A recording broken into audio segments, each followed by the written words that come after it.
ADHD does not mean the same thing for every ADHDer. Just like every minority group has been ringing the same "we are not a monolith" bell, it applies to complex mental health as well, kids.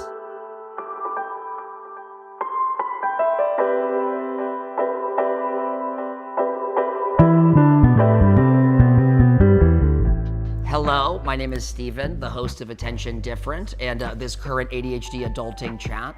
I was diagnosed at the age of 10, and I am a producer and filmmaker. I'm Adam Hagenboo. I'm an actor, and I was diagnosed, I think, when I was 5.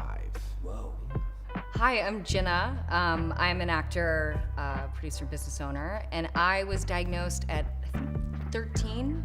Yeah.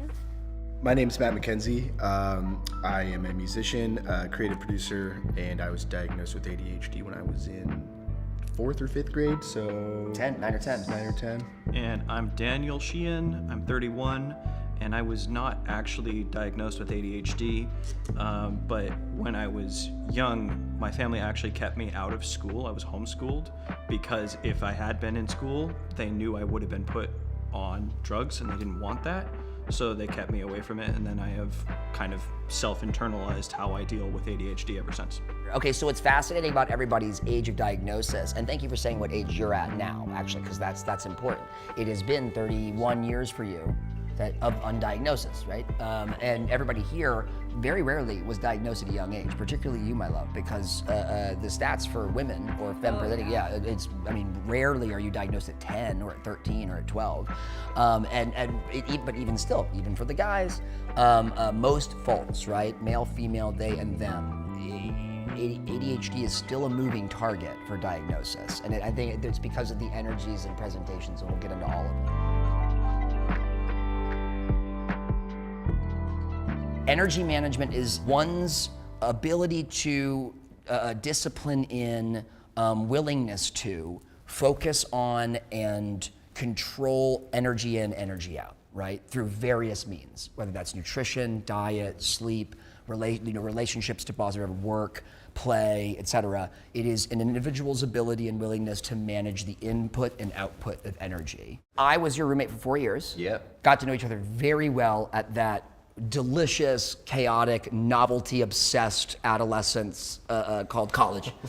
And during that time, I know that we were not alone in this great game we call energy management. So we existed in a world that was hyper-competitive from the ground up, and I think it led to a lot of energy management, interesting things. Could you please tell the group where we got the nicknames Berries and Protein? Yeah, when I would always buy this Odwalla, 32 grams of protein, disgusting. Yeah. It was like liquefied Green? chalk. No, it was like the flesh tone one. Flesh tone chalk. And it was just tons of protein, and every time I'd walk by, the guy would be like, "Protein!" And what did I get? Berries. Strawberries. I always got 2 packs of strawberries, and we would go from our from our dorm room to the theater school, and it was one walk. We would stop at Entropy, which for those nerds, fellow nerds, is the in the world of physics and in science, right? Entropy is heat energy, right? Which is what happens when you consume food. So we were called Berries and Protein, and this takes me back to sort of an adorable example of this, right? I was taking fresh, but let's call it fruit-based sugars, putting them in my body, pumping dopamine, right? Yeah. You were taking protein, restoring muscle, still working out and building. I think at that time, freshman year. Yeah. All that was your form of energy management. Repair and restore. Yeah. Put this thing in my body, repair and restore the muscles, keep them there. I don't know. I'm curious.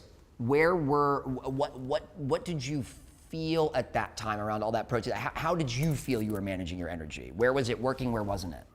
First of all, I had terrible insomnia always growing up. As an ADHD, I would taught myself multiple entire software programs by just staying up at night, After Effects, Photoshop. Give me some hours, range of time we're talking. I was supposed to go to bed at 10 p.m.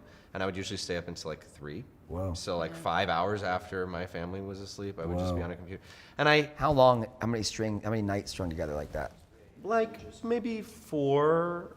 Until you would crack? Would there It be would a be cycle? because on Fridays I would be doing something fun, and then Saturday, Sunday Sleep in. I would, yeah. So it was on school nights. It was on nights I had to, and I'm just dreading the next day. So I always had terrible insomnia. So when I started exercising, I suddenly didn't, and I slept. So I'm like, oh, if I exercise, I'll sleep, and then if I sleep, I have energy.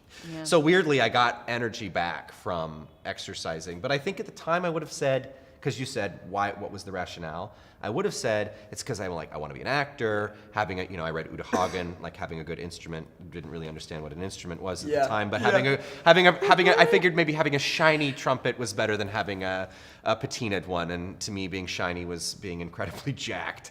Now, in retrospect, I would say it was very much a unconscious coping mechanism for dealing with basically like mania, like a lot of internalized shame, which is a very ADHD thing. Shame about still as an actor, it's even more true now, not in college, that there's very little you can do to influence the outcome of your career or the outcome of your success. And so having a lot of extra energy, a lot of extra, cerebral thought about a thing, I wanted to have something I could do that I could be like 100% all in and be like, there's my effort for my thing. What a conundrum for a primate, an individual who is uniquely brain-wired for perfection addiction, like addiction to perfection, to have to be confronted with a paring down of all your opportunity into one and be like, well, I'm gonna put every ounce of my ADHD perfection into this one thing. And you got about 6 of them per year.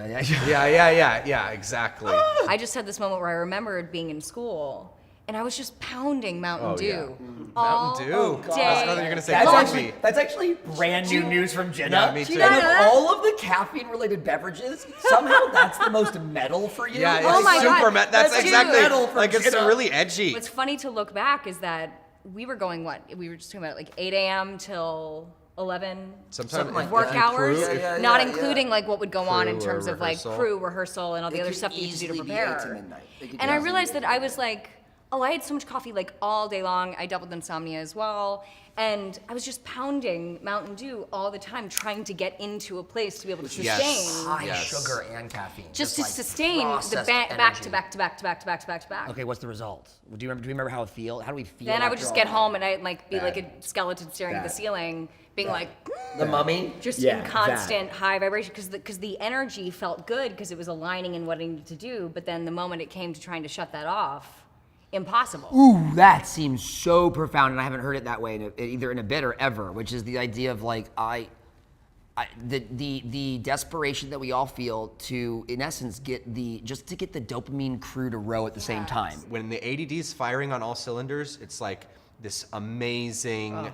It's like a supercar, It is. right? It's a Formula One car. But I can't always be driving 150 miles an hour, and I will set my identity of myself at that point, and then be so disappointed when I'm working at any other gear other than that. 100%. And it's like that's not reasonable even for a supercar. 100%. Nope.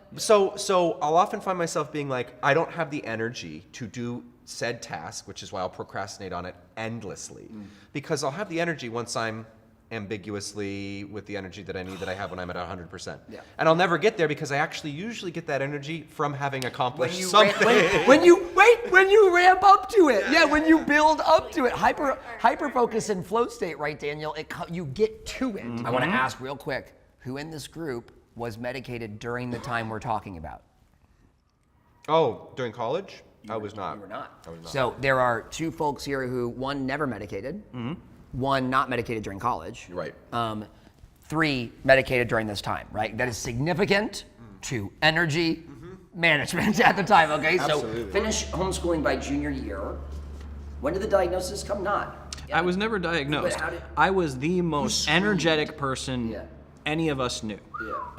Even to this day, people will like have memories of, oh my gosh, they talk about bouncing off the walls. I would literally do it. Not like a metaphor, like I literally would bounce off of a wall and then go and run and grab a ball and then run and throw it against the wall and bounce off the wall and grab the ball. I had that much energy all the time. And now I'm the quietest one sitting here and I don't look like I have a ton of energy, but that's just because it's all here. When did that transition happen, and what led to that transition? It was going to a small Catholic school and not for one thing, there were people around, which was so exciting to me at the first point because I had been homeschooled and was like, oh my gosh, people.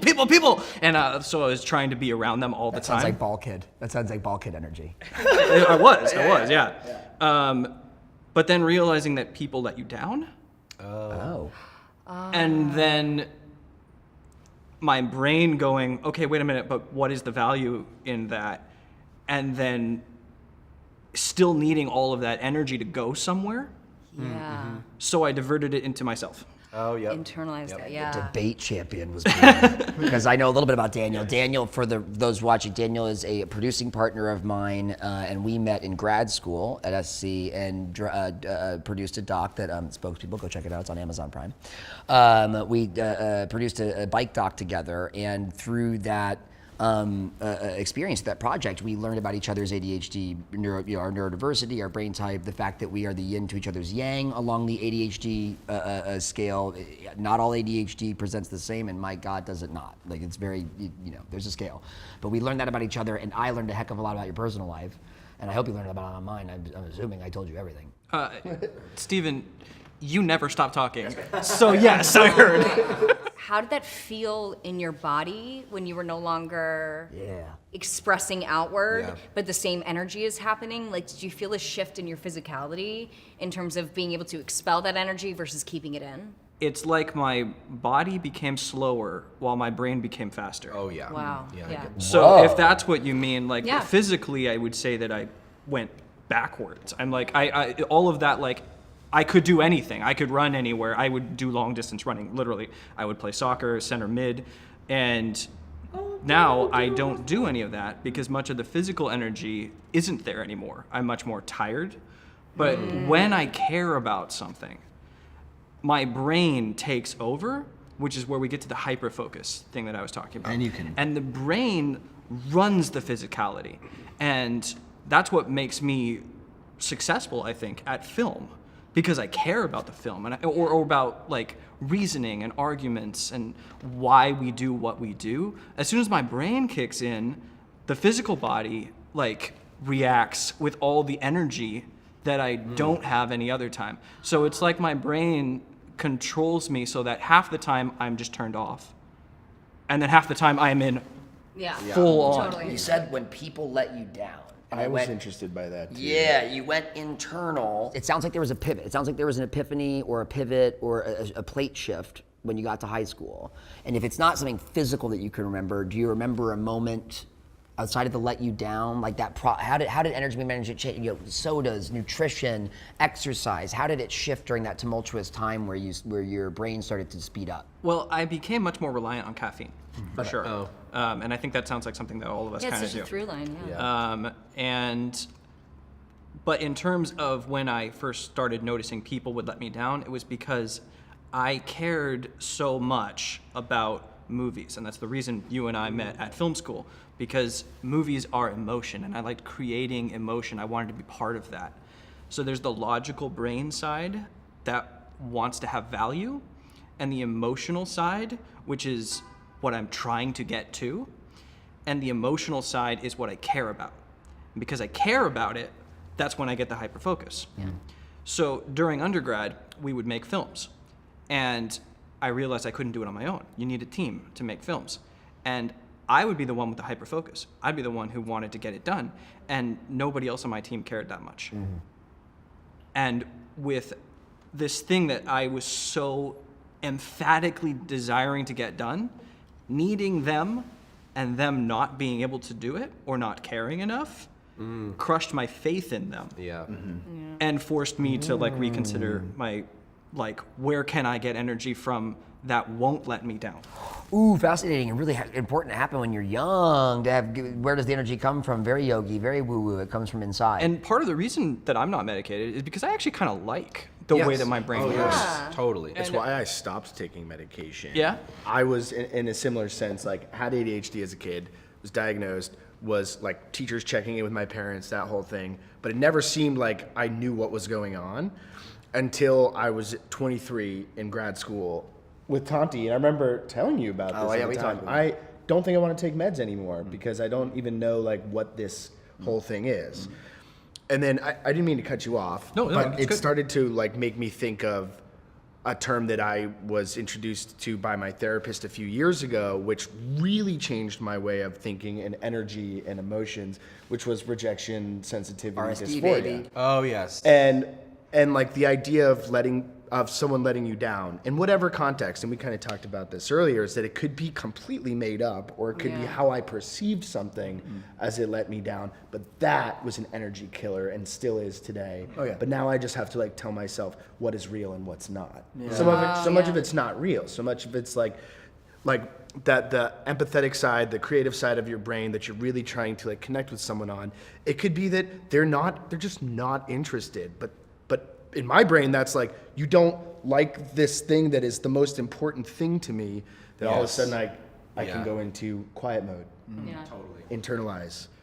And it can get real bad, and it can be like 5 hours of not talking to anyone, or like I'll try and watch something that I like, or use my hands in a way that I like that gets me into hyper focus, which gets the energy back. But if you interrupt me out of that, once I've already like had a day of 6 hours of like trying to get normal, and then I get interrupted from the hyper focus, then it could kill the energy again. Okay, wait. I'm gonna do that nasty mentor thing, but I'm gonna grow to be a nasty mentor. You did something contradictory, which is so exciting. Cool. At the very end, you said I want to get to normal, but at the very beginning, you said I don't want to take meds because I like my brain. Good point. Cool. Why is that? That duality is so. Well, I think it's closely related to the rejection Yeah. sensitivity and closely related to the imposter syndrome Yeah. stuff. Like, What about your energy makes you feel abnormal, but what about your energy makes you feel superpowered? Because those Great two things question. don't make sense to me. my energy that makes me feel superpowered is exactly what we're doing here today, which is like, and when you talk, especially Stephen, like I learned from your energy and how like you just let the energy come out, and you even touch upon that voice that tells you like, am I talking too much? Am I saying too much? Like, that's the other side of it. That's the part that makes you feel not normal, is questioning like, can I be this way? And I think that just, the more ADHD aware people I'm around, whether they have it or not, makes it easier to just like, whatever my current energy is, it's okay what it is. That's the hardest thing to like Yeah. remember, is it's okay if it's not there. Yeah. And it's okay if it's like so much. Yeah. Yeah. So I don't know if that like fully answers your question. It's an but- answer, and I Yeah. asked a question. Sure. I have lots I of things also- to say about all of it. I also think the duality thing is really interesting to me, or at least what like resonates with me, is that there's those two sides of the coin of like, I really love how my brain works. In enough practice in being an adult, I understand that it's not always at home in places. So even whether or not how I feel about it intrinsically, which is like, I love this aspect of myself, I also understand that it might not be accepted in certain situations. So I feel like it kind of has to do with masking in a way. Like, I love that about me, but it's not gonna be successful in this environment. So like, I have to sort of pull it back. Maybe it's because I'm an actor, so I'm used to being watched. I'm used to understanding how I'm being perceived actively And within you a code switch moment. for your job. Like some I'm, sense, I think, right? especially if you've been an Naturally, yeah. actor, you've gotten a third eye on yourself a lot more Oh, often. yeah, so yeah, you're yeah. just very used to how you're being perceived, how you're being taken in. Maybe this is also a female thing. I don't know, but like I'm much more aware of As that. a non-female, I would like to vote probably. Yeah. So like I think it's more that it's, like, taking the talking too much thing. So I'm always constantly thinking that all the time in my head. However, I like when I'm in an environment where that's received and understood for Yeah, what it yeah. is. And when I'm bouncing with other ADD people, I'm like, oh, this is amazing, and we get to dive in and be excited about this. But if I am in another environment where I'm realizing that that's not really socially acceptable, though I love that about myself, I don't do it.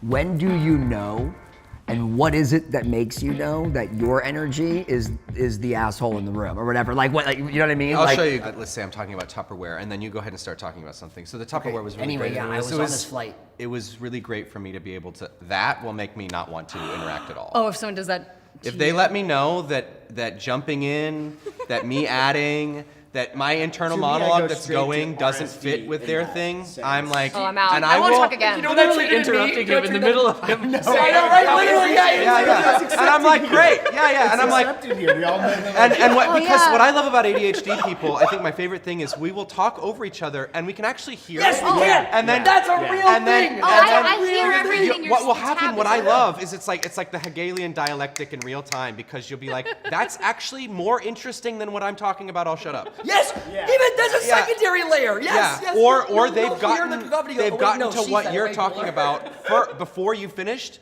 and you're like, this is great, I don't even have to finish my story. I feel so much better. They already know what I'm talking about. I also love it. I love it because it's a sign of endearment. I don't Yes. know. And It maybe is. It's this was 100% also something I learned after drama school. And this, I wonder if this resonates with you Yeah, guys. because we got this one devastating. Yeah, is that like, I think I learned this, there was like a hard hit after drama school. Because when I was in drama school, I was with a bunch of actors where I think in that environment, people tend to like offer their feelings up. By nature of that. Like when I sit Yes, down, and. I'll be like, hey, I'm feeling this way. And I'm used to people being like, oh my God, yes, and this. Yeah, and yeah, people yeah. just do this. And then I realized that a lot of people Don't do that. Don't offer, like they don't join in. It's not like if Hell you offer yeah. something, it's an offering for them to join in the conversation. Hell yeah. So I've been in the place where I'm like, I'm just riffing, and also I take when people interrupt that they're excited, they want to like come in and come join me in this. And then I'm like, oh, they're not, shit. Okay, wait, expand on that. Wait, have you had the sensation that I've so many times where, yes, when a non-ADHD or a non-interrupty person Yeah. it, says something and interrupts you, right? Like you're in train of thought and you go, uh-huh. Yes. And then they go, oh no, I'm so sorry. Yeah, and I'm like, And then I'm like, wait, don't do that. Now you killed the momentum. yeah, now you killed the momentum. If you had just fucking interrupted me and gone with it, I would have taken the thing. Now the energy's gone. Yeah. Oh, how many times in general have you had that, like, just in general, this might be a little bit of a tangent, but when you're just like, well, never mind, I don't want to talk about it anymore. Yes. Oh, it feels Yes. inherently ADHD. Like, I either want to cry or I want to punch through a wall. And I don't Yeah, know yeah, why, but I'm not telling you the story about the thing you didn't care about. Oh, And I could oh, tell 10 seconds in. Yeah. How do you know? But how do you know? How can you tell? Body language. I know Adam you want gave us this to specifics, keep but talking. Well, no, yeah, no. like, He gave us this to like be interrupted. I would say different body language. Like, how do you know someone's just like disinterested? if they ask a question that's unrelated to the point I'm on my way to make, or if they like, honestly, Say it. ask a stupid fucking question, or like say a stupid fucking unrelated thing. I've tried now to adapt into the I'm sorry I interrupted thing that I'll add in, because I'll be doing this with someone and someone will be like, oh, I'm sorry I interrupted to me, and then I'll be like, oh shit, they're apologizing for interrupting me. I didn't do that. And I was interrupting. And then I'll be like, oh my God, you bitch. Like they're aware of what interrupting means, and you've been interrupting and you didn't apologize for it, and then I'll be like, oh my God, I should never I speak had again. that yesterday when someone opened the door, and I didn't say like for the record, it was Talia and Benj and I, and Talia opened the door, and Benj came in first, and Benj goes, or no, Benj, you open the door, and Talia, I go in first, Talia goes in second. I didn't say thank you, Benj, and Talia, being my sister, goes, thank you. Oh, and you Benj." thought it was? No. Steven doesn't know how to say. Oh, it was thank that. you. No, because we've known each other too long, Yeah. and I'm sitting there just like, thanks, Benj. And like, I'm gonna sit on this for the rest of the fucking night that I'm Yeah. a horrible, awful human who Can't didn't wait say to thank unpack you. this for 3 hours. Yeah, exactly. And Talia knew, you knew. But yes, okay. Yeah. So we've got handout, interrupt. We've got stupid Something- fucking question. anything And that's for gonna their- distract- I have a more brutal one from my friends, from people who've known me for 20 years. They will just change the subject. Oh God. I have close friends who I love enough that it's okay. It's my friend found out he was ADHD. He got his diagnosis a year ago, so this is kind of a bad example. But before that diagnosis, as my friend, his technique was to just change the subject about something he was interested in. The irony being, he's also ADHD, but that function, I remember just being like, okay, I guess I'm done. I guess I'm done. Yeah. I guess my story was over that at that point. Yeah. It's usually the other way around for me. It's me not vibing with them. Somehow this doesn't surprise me after your first introduction. No, it's because I go through intense moments of focus, and then in the literal next moment, completely check out. And then my connection with whoever yeah. I'm talking with, they don't know what to do with that. When someone calls out my ADHD in this moment, what for whatever it is, when someone manipulates or weaponizes the fact that I have ADHD, Weaponizes. I weaponize it against Thank you for bringing the myself. word in. I can say it. That's when I get outward. Okay. And I almost get like very overwhelmed as a 29-year-old man who's about to cry in front of Hell yeah. his friends because I'm so hurt by all he did was say like, I think the word that was used was Mr. ADHD. And that would made trigger me me. go, you're an alcoholic.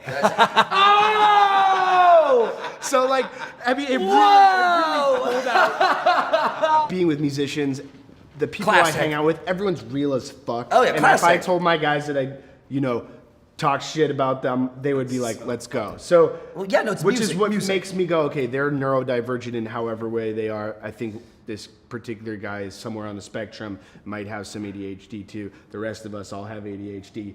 So we're very real with each other, and we can go through these things and talk about them after. But that's what happened is speaking of internalizing something, and what makes the switch for me to project or to go back into flight or fight. And I don't like that. It's like the lowest I feel is when I feel flight or fight again. So I remember the first time that a contemporary, an adult friend of mine at that time said in a mean way, ADHD statement, I'll give you the statement, right? All the way up to that it had been playful, like, God, Steven, could you shut the fuck up? It was your homies, right? We rib each other evenly, so it's equal. Everyone has their thing. There's a flow. This was the first time where it was a friend who said, you're the asshole in the room. I was in a group of about 7 guy friends in high school. We're still friends today. There were 3 ladies, and they were the lady friends of the 8 guy friends. Okay, so I was born in Louisiana but raised in Texas, and one of the more time-honored, actually, Adam will remember coming to the same place. Remember the Christmas tree lights in Turtle Creek and Highland Park? And yeah. So Highland Park's like the Beverly Hills of Dallas, and people just go nuts with Christmas tree lights, right? Full trees, full live oaks, lit up top to bottom, gorgeous stuff. It's a lovely night out between, and we had all gone to college, freshmen, sophomores in college, home for the holidays. And this is the crew, this is the high school crew. So the context is fun, Yeah. right? Playful, carefree. Playful, Yeah. excited, Christmas lights. I mean, if there's an environment for an ADHD to be the poster child of that party, it's the Christmas tree light caravan. That's our zone. I am ready for it until halfway through the ride, in the middle of me talking about this thing and that thing, and I want to be really clear. There were some people in the car who were laughing with me. Yeah. There was one person in the car who was not laughing at all. And this person, at a certain point in the middle of my reverie, turned around and she goes, Jesus Christ, could you just take your fucking meds and shut the fuck up? Whoa. Holy moly. Now, that's a not cool way to tell somebody that their energy is a little much. Yeah. In relationship land, it caused a rupture in my relationship to myself and to this person simultaneously. And I went quiet Yeah. for the next 2.5 hours. Oh yeah, for The sure. childhood med takers, raise of hands, who was told that by family, parents. Oh, take your fucking meds. Oh yeah. Take your meds. So this to me is a different brand of that thing you hear when you're a kid, Yes. such that now at 33, if I get someone going, right? Yeah. Shush, stop interrupting. Or if I get somebody change subject, all of those go back to that car. In the ride. car. Yeah. So we've shifted from energy management. Now we're talking about within relationships to ourselves and to others.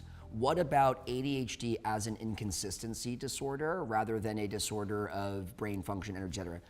How does that affect your relationship to yourself and to others? ADHD being an inconsistency disorder. Oh, I mean, see, I would say I highly identify with the inconsistency in the relationship with self, which I think is, when you build that trust with yourself, right? It's I make plans, I'm going to go do that plan, and when I don't complete it, it's like I've betrayed myself. Yep. Whether that's subconscious or otherwise, you are breaking trust within yourself that becomes, that gains momentum and snowballs in so many different ways. And I think that really hit after college, because when we were in such a structured environment, Yes. which One in which people were so emotion, like, I feel this, I feel I also that. had an outlet all the time, and I was put in a really heavy regulated structure that also tied right into my hyperfixation, which was Yes. acting and performing. Therefore, it didn't really go, things transitioned rather seamlessly, and I was put into an environment where I could excel within that hyperfixation. And the moment I left college and I had no structure or anything, I was like, why do I not feel motivated? Like, what's happening to my body? Because now that I'm left without a structure, I'm now just feeling like, where is that woman that could do all of that and I can't anymore, who am I anymore? Am I that type A person? Am I this person that can accomplish a lot of stuff? Why don't I have motivate? What's wrong with me that I can't do this and that I set my eggs in one basket of who I was? But when I'm on my own trying to do something without understanding what's going on, I'm just thinking that I'm failing. Totally. Personally. So you have those internal thoughts echoed by external people or things? Oh yeah. I mean, Is it solely in here, or does it get confirmation outside? I think you get confirmation by comparison. Outwardly, Oh. I think how that maybe manifests is that I tend to create status when I meet people where they're higher than me and I'm below. You take the bottom.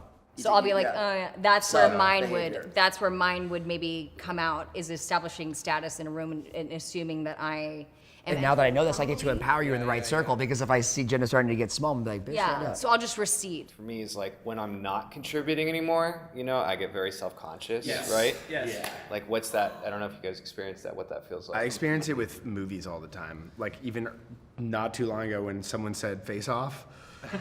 Like now the cat's out of the bag, like you said. Like, Fantastic film. Oh, yeah. 30 minutes in a room with ADHD, you're like, hey, the wall's down. 100%. I've not seen it. I don't know anyone in it. Yeah. Like, I do wish I've seen it. I wish I could contribute, but like the truth is, I have no fucking idea. And that happens with movies all the time. And as too. someone who went to film school, I feel like so worthless when I can't relate. I will lie. You mean like someone who got a map? You mean like, yeah, oh yeah. yeah, what? FOMO Yeah. for ADHD is crazy. So real. I watch so many movies so that I can have checked them off. Not because I'm going to enjoy them, 100%. but just you don't have to because, lie. yes, just because I feel like I've done something wrong if I haven't seen it. Could you say it again for the cheap seats?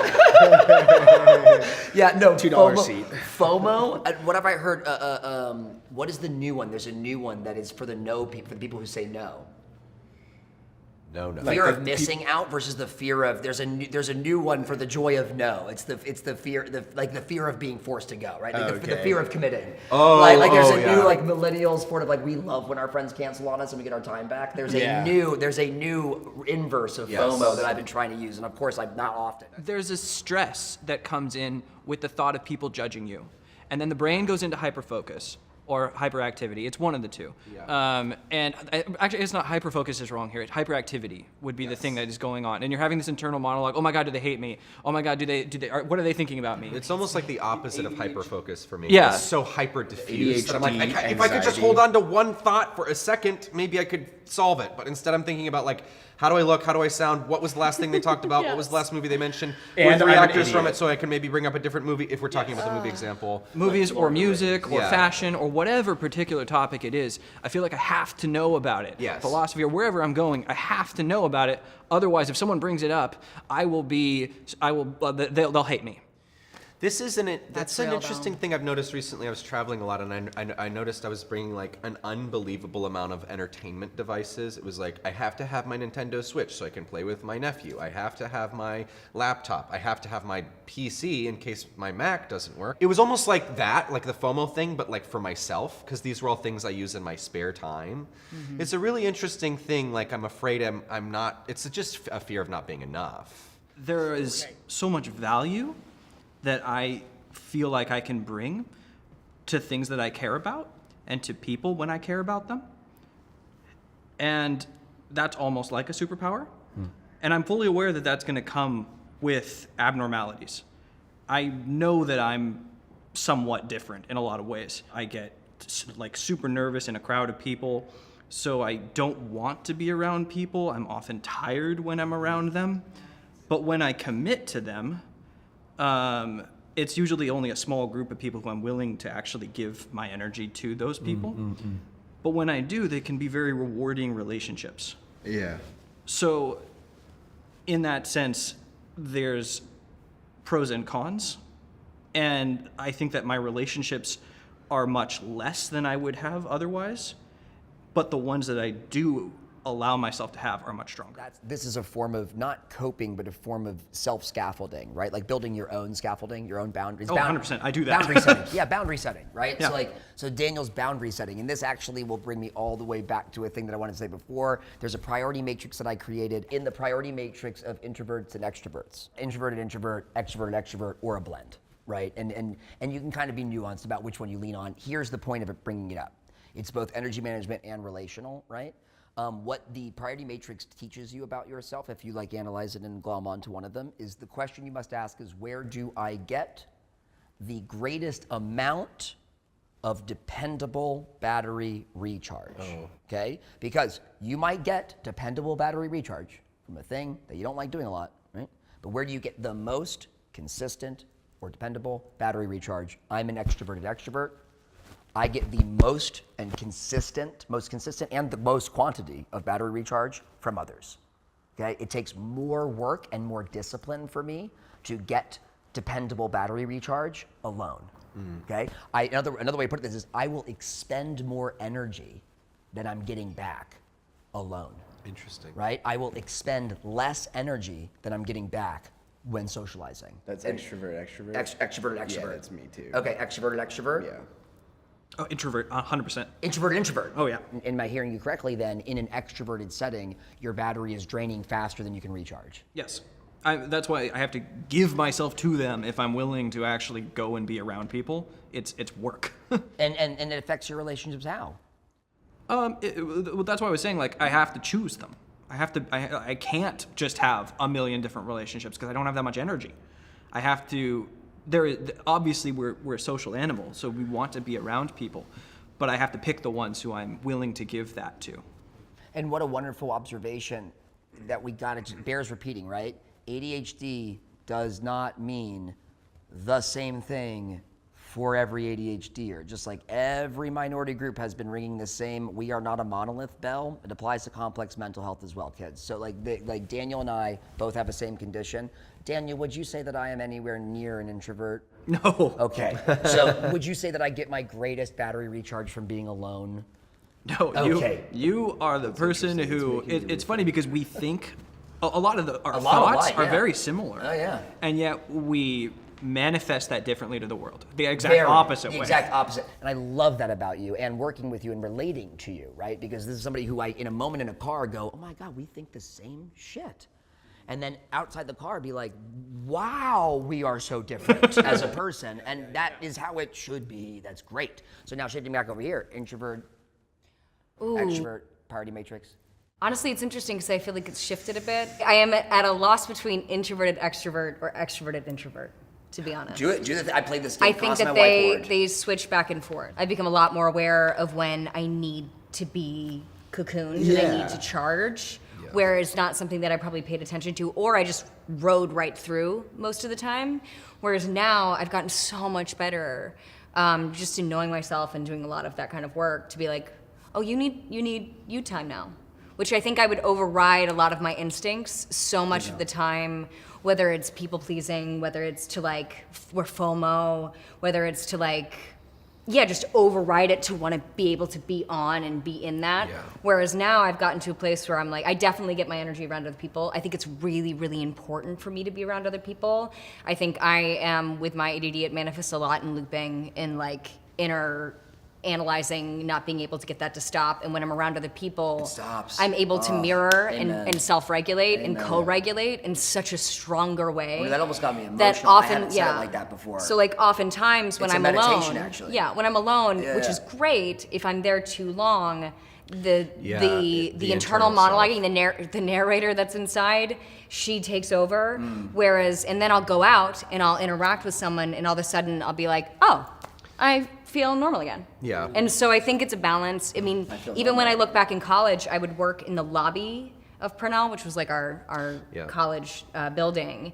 Not necessarily talking to any other people, but I would sit at that table and just, and it was a all body doubling that, moment. all the time. Sometimes body doubling, what you would refer to as an accountability buddy, and that is meeting with a friend who you're going to do homework with while on Zoom, but now they're talking to each other. It's accountability buddy. Take the lobby, replace it with a dive bar. I was doing the same thing. Yeah. I want noise. I want people engaged. I want people exchanging ideas, and that energy gives me energy, and more energy gives more focus and determination, right? So discipline. I'm very introverted. I get a lot of energy from being by myself. I have an extroverted component, which is basically that I'm a performer, but the problem is I'm so vain and so terribly desirous of all. I remember this distinct. I actually told somebody about this story recently. about how when we were in college, I would go to almost none of the parties. And I'd be like, well, I don't really want to drink and I don't really want to do this. But at one point I remember telling you, I don't know if you remember this, that I was like, you were like, are you going to go to this thing? It's that everybody's going. And I was like, who's the star? You know? I was literally like, unless I get hammered or fuck 2 girls in the same night, I don't win, right? Why? There's no way to win.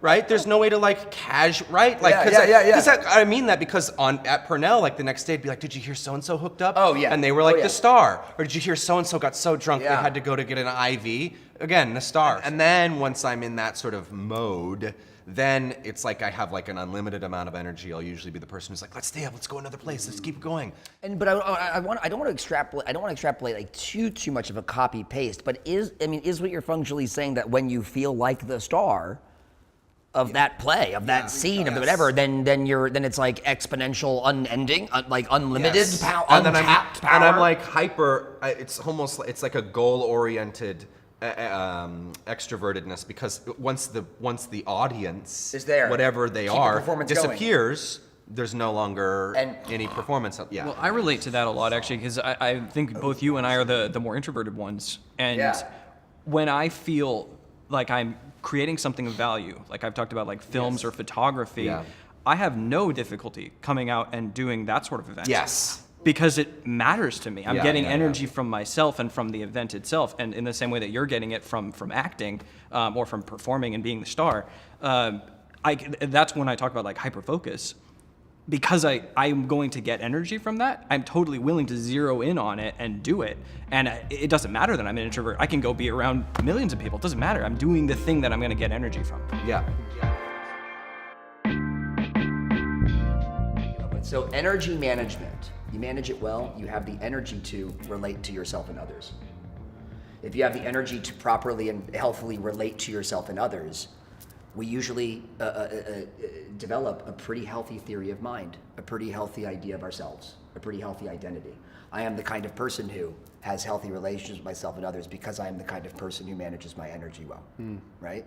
So getting us all the way down to identity, I am the person who, I am the person that, I am the person which.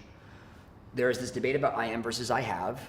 I will be very clear that from the very get, I consider myself someone who is. I am ADHD. I have said very little elsewise. And I've heard all the different versions. I'm a person with, I am a person who presents, I'm a person, truly, any variation grammatically in the English language that says I'm a person with a thing, right? I've heard it. I used the specific one, I am ADHD. I cemented this and ended my pursuit when I asked a mentor of mine after his lecture, what do you say? And he said, oh my gosh, I haven't been asked this question yet at the ADHD conference, in a way that it seemed like he'd been waiting for it for a while. And he said, I am. And I turned to my mom and I was like, it's done, I'm gonna stick to that one, right? I have heard other folks who very seriously attach to this or that, this other, this or the, this A, B, this or the other. And in the opposite arena, on the opposite side of the scale, they say, no, I am not my ADHD. I am Sarah, for instance, and my ADHD is this thing I deal with, this thing I have, right? I personally, Stephen, believe that if you take the ADHD away from me, I no longer am Stephen who has been on this planet for 32 years. I don't know how you do that. I don't know how you take ADHD away from my brain and leave me. Yes. I don't think that exists, personally. So I want to go around the room on that I am versus I have. You've heard the other sides of the debate. Person A says, I have because I don't want to be defined by this thing. I say, I functionally can't imagine a world in which you take my ADHD away and I'm the same person. Aaron. Fight. Fight! Yeah, Fight. Here's where I would go with that, though. I'm tentative. I personally think it's just a part of who I am, and that's been my journey of self-acceptance and self-acknowledgement. And you grow up with something that is taught to you, usually as a disorderer. The journey to self-acceptance is already a challenging one. Yeah. In general, I'd like to think. Yeah. So I, it's not that I'm avoiding the distinction, but yes, personally, I think I am. That's who I am. That's how my brain works. It's a lot of things that I love about myself. But I always feel like the journey to self-acceptance with ADD is such a challenging one that I'm gentle with that, because isn't that a beautiful thing on how people decide they want to be. Yes, and to your point, the journey may result in I have. Yeah. And that's okay. The journey, the end of that journey isn't also what we think necessarily. Yeah. For that person, the end of that journey might be getting to I have. knows? Right. Like I think of the Carl Jung quote, people are not what they say they are what they do. And so that would be very hard for me to say, I would say I want to believe that I am. And that I think that that's probably a healthier way of thinking, but that I, in actual point of fact, am an I have. Generally, I act as though I have some disease that I need to compensate for that causes me an enormous amount of distress that I don't like. Which also goes to the point that I often, like I said earlier, I often set my hyper-focus or hyperactive ADHD as the norm and don't appreciate that that's like a gift. This sounds probably rather pretentious. I'm trying to say it more like, I guess if you're saying like I have, I'd like to be like I receive. Like this is a thing. Dear been God, that given. doesn't sound pretentious at all. That Do you know sounds what so I'm- lovely. like I that have live in never, this I have burden. never once in my God. This is why I love you, motherfuckers. Artists, the artists Yeah, in the yeah, ADHD yeah. world. Sorry, sorry to the non-artist ADHDers. I love you so much too, but for different reasons. I love this moment in the artist ADHD world because, honey, I've never heard someone say that. I have never heard someone say versus I am versus I have, and then go, no, I receive it. Yeah. I receive the stimuli. I receive the outside reception of me. Yeah, I yeah. receive my definition. Yes. That is so fucking Jungian and yogic. Because it's like what you were saying about being more gentle. It's It's ego like death. when it's really not how I want it to be, which is the ego, right? Yeah. Ego totally being like, this is not how it's supposed to be. Yeah. And I'm like, but it is. This But it is is. how it is. So I have to receive it. And then Just equally, as much as someone responding when to it's you. yeah, It's not what I want, yeah, but it is. My instantaneous experience, I will always be disappointed. Right? So I have to go, this is just a moment of me I'm receiving in a very strong flavor. And I'll get a different flavor tomorrow. Yeah. God, paint me by numbers. Paint me. Paint me by numbers? Paint me by numbers. Paint me by numbers, Adam. I just love the idea. That's I'm gonna be the new receiving- line in Titanic. It's a portmanteau of two different lines from different movies. Paint me by numbers, you French girl. That is poetry in motion. I am receiving a part of myself with extra juice. I'm receiving a part of myself in this moment, and as a host Witness. to this energy, as a witness to this energy, I'm going to receive this guest Yes. who just entered my party, Yes, my house yeah, party. yeah. I am not going to kick them out of the party. Yes. I am going to deal with them in the context of this party. My wife is a pediatrician. She's in residency. She works with a lot of children with ADHD, which, speaking of relationships, is like been the most amazing thing to be with someone who understands. Doesn't that sound right? Doesn't that sound right? And in Yeah, our bet. relationship, there's Bet. like a before and after too Yeah. with medication. Like when I met her, I was in college. There's so much stimulation and structure and dopamine that like she would probably say, oh, my crazy boyfriend or something like that. Then it was, no structure, especially after grad school when I was like, I have to figure out how to fill my time. Did she start to understand like, oh, he's that kind of ADHD or whatever. And I think that going back on medication would help me like realize that about myself, that I am ADHD. And the reason why I bring her up is because she always says something like, people that have a deficiency, a chemical imbalance, or a neurodivergency, or whatever, even if it's like mental abuse or physical abuse, whatever it is that you've like gone through, that some people just need medication to make them who they fully are.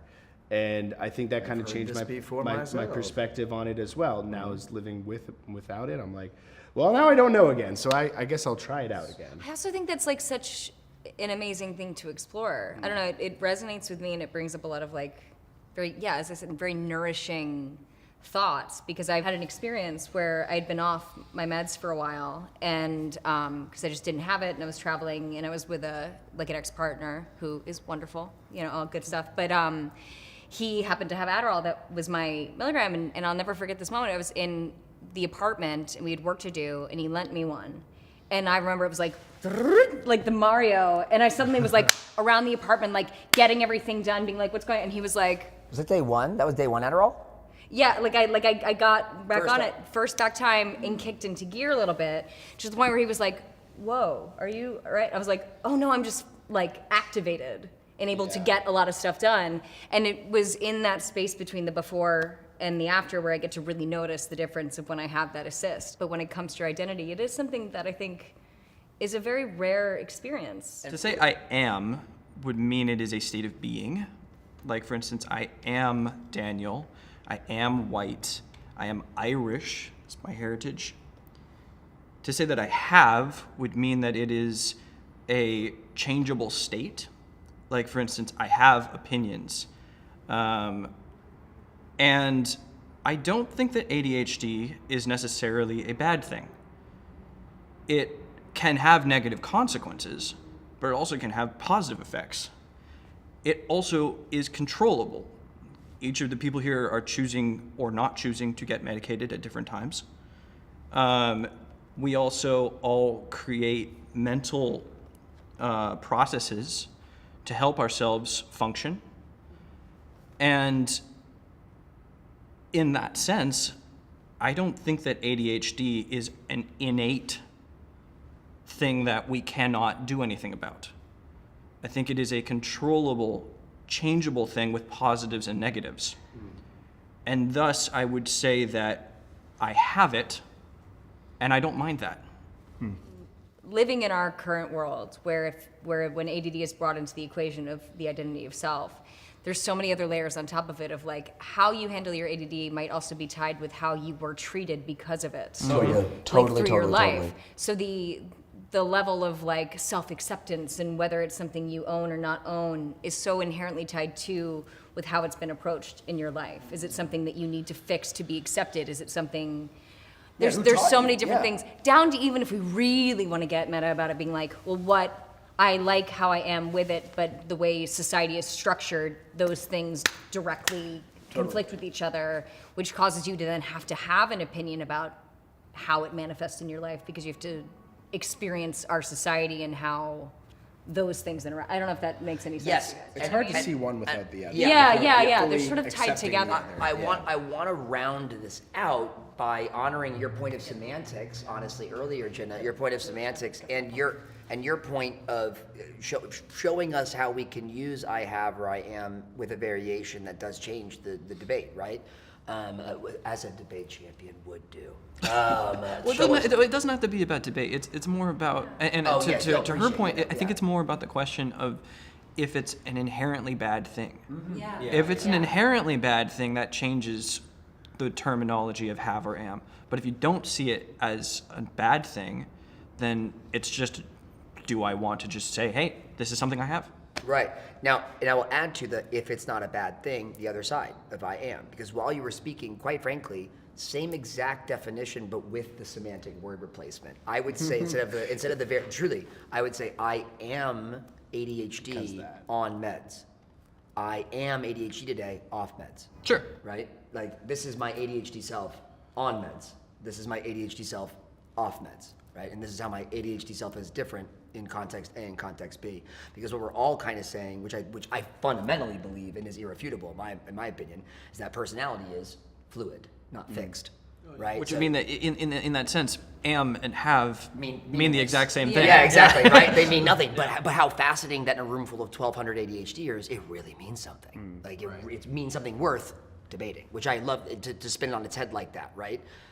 It doesn't have to be a debate. It's a question of self-love and and confidence and how that informs the use of the word. But to have that many ADD people in one room getting very attached to wanting to have a debate or a dialogue about this just shows how much when you have ADD in the world that you're so used to either having to defend or explain like your relationship with your identity and reckoning with other people's input on something that's been labeled to you is something that you've been having to do for so long. For everything. See, the first thing I said to you today was, you said, what am I doing after this? And I said, I'm going to buy a motorcycle. And this is true. And I said, stop, don't say anything else, because that's the most ADHD thing I've heard today.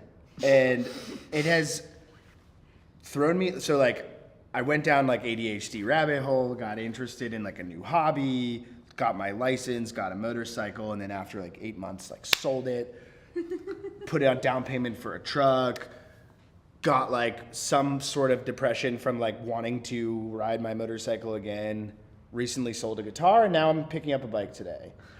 And I have no problem explaining all those steps to you guys. All of the questions that everyone else has for me in general about anything I like in life, I feel like I have to explain them so that I can, whether or not to prove to them that I am worthy, which was something brought up earlier, or to prove to myself that I am worthy to do what I want, to like these things, to think the way I think. And I think that is probably, like, in my opinion, the biggest burden of having ADHD.